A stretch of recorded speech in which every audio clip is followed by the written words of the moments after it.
Artificial intelligence isn't just about how we work or chat with friends anymore. It's completely rewriting the rulebook for the classroom, and it's promising this incredible future of personalized, super accessible, and really engaging learning for every single student out there. But as we start building this new digital classroom, we're also bumping up against some of the trickiest ethical questions of our time.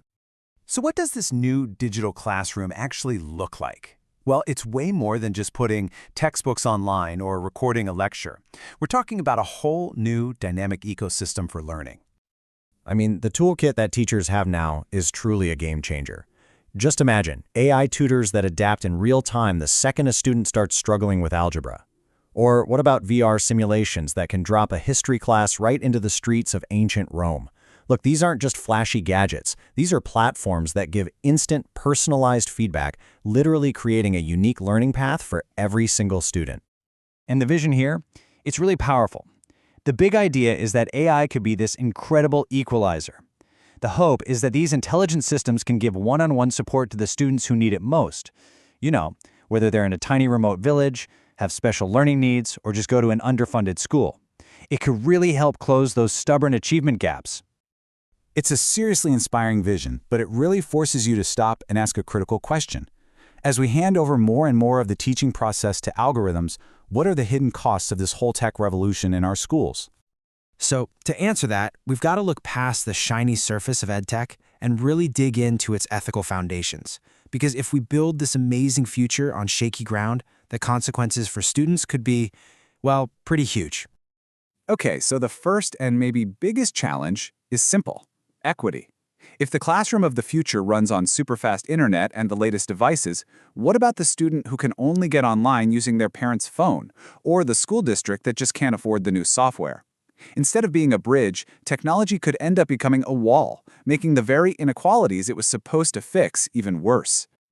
Now here's where it gets really interesting, because this slide hits on a huge misconception, that AI is somehow neutral. It's not at all. If an algorithm is trained on biased data from the past, say data that shows boys historically doing better in science, well, the AI is going to learn that bias and run with it. It could lead to an AI tutor giving less challenging science problems to girls, basically creating a self-fulfilling prophecy. And then there's the data. These systems are collecting thousands and thousands of data points on every student, from their test scores to how long they pause a video. This brings up some really urgent questions about privacy. Who actually owns all this sensitive information? How is it being kept safe? And maybe most importantly, do students and their parents have the right to see it, to fix it, or even to just delete it all? This chart just perfectly captures the tug-of-war happening right now. On one side, you've got people pushing for fast innovation, like the Times Education Supplement, who are all about adopting new tech quickly. But on the other side, you have organizations like UNESCO pumping the brakes, saying, hold on, we need strong rules to protect students and make sure everyone has fair access.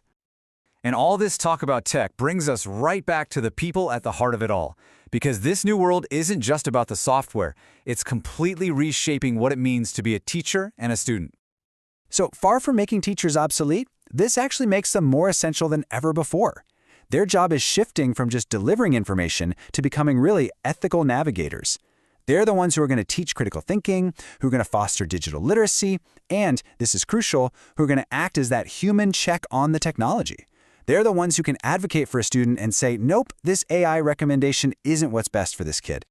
And it's not just the teachers either. Students aren't just passively soaking up information anymore. As this one student, Marta Rossi, put it so perfectly, learners themselves have to be trained as ethical digital citizens.